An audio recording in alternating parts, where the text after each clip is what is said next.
Okay, here we go again. Part 3 in the Annett saga. We started out by talking about the dichotomy in the Annetts between kind of a conservative pro-monarchy faction and then the free-thinking, anti-religious, kind of more radical thinkers. And I find somebody else has once said that they keep saying, you must be the reincarnation of Peter Annett, Kevin, because you're doing exactly what he did in the 1760s, which is going after, I mean, not only the church and state, but his whole thing was stuff in the Bible doesn't make sense to common reason. Like, you know, could Jesus really have walked on the water? It doesn't make any sense. So he was challenging the Orthodox beliefs. And that was an act of treason. Yeah, back then, if you criticize the church, you're attacking the state and the power of the crown.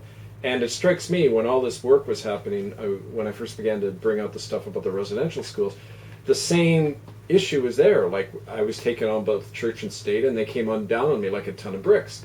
It wasn't exactly put in the stocks like he was, but in effect it was, in terms of how they were treating me publicly, and then still do. If Voltaire may have been able to get away with this sort of stuff in France, and incidentally, Peter Annett influenced Voltaire, but it didn't go in England, and so he ended up in Bridewell prison, and the stocks, as Kev said. And history repeated itself at Stansfield, which you may want to recall. Stansted Airport, when I got deported out of England just before I was going to speak at a rally at Trafalgar Square. Yeah. Well, that's what I mean. There's these really interesting parallels that go on, you know, these bloodlines, you know, where people keep doing the same stuff all the time over the centuries. And then if you look at the Annetts in Ontario in the 18th century, and Philip, who we mentioned, picked up the family flintlock and hoofed it into Toronto to join William Lyon Mackenzie in the ill-fated revolution of 1837. He's a light year away from his father, and the ones who followed, like Philip's son was James Calvin Annett, my great-grandfather. And I remember my mother saying, Mom and Dad went to New York, I think it was about 1941. Dad had to visit his agent. And on the way back, they attended an Annett reunion in around Watford somewhere in Ontario. And Mom approached her grandfather, James Calvin, and said, have you read any of Ross's stories, grandfather? And he said, a pack of lies. And that was He only read the Globe and Mail and the Bible, apparently. Well, that's a long way from his rebellious father, Philip. And the whole family seems to just swing back and forth these two extremes. And Kevin is the most recent extreme. Yeah. Well, eventually extremes can become mainstream, so that's what we're hoping for. But no, I've also found that one of the reasons I went this way, it wasn't just because of genetic influence, but I remember the way, you know, being raised by you guys as a kid, you guys used to take us out all the time to visit forts. I mean, I knew more about the Battle of Batoche than most kids do about hockey, right? Because you guys were continually exposing us to history, and I remember you once took us out to Riel's grave in St. Boniface when it was still overgrown with weeds, and explained to us who Louis Riel was when it wasn't politically correct to do that at all, right? So, well, Mark and I were by no means radical, but we collected forts, all right, and when we were in Ontario particularly. Took you to Fort York practically every Sunday afternoon. And there's a funny story about that. My brother Bill, he knew the routine of what the tour guide was saying to everybody in Fort York. Do you remember that story? Yeah. Well, you tell it. Well, Bill and me, I can't remember it, I was too little, but you would take us to Fort York like every Sunday. And that's right on the edge of Toronto back then. Now it's right in the middle of it, but near the lakefront.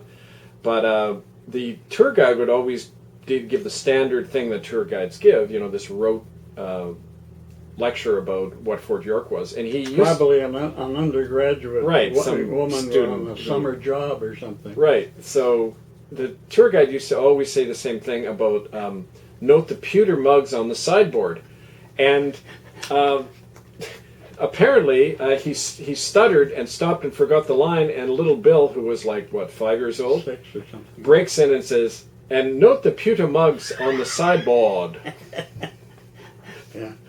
So I don't know, that's, I guess that's Annett's have to be front and center all the time, right? Yeah.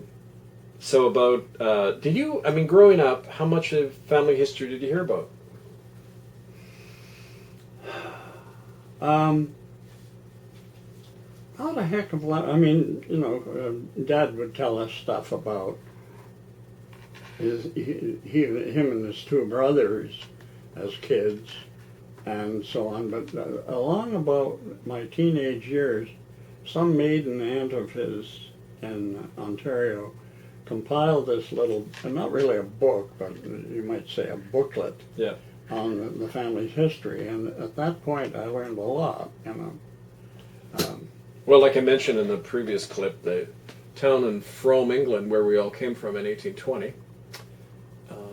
Captain Robert Annett got land in Upper Canada, near Watford, Ontario, which is near Sarnia. It's right in the southern near London. peninsula, London, between London and Sarnia.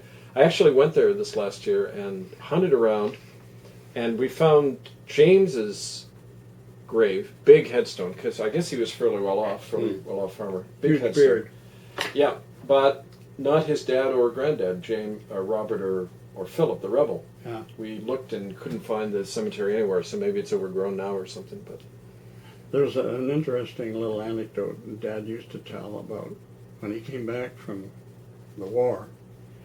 James, who was his grandfather, said, Ross, you're really the only one who's been in the service in recent times. yeah, You should really have Captain Robert Annett's sword.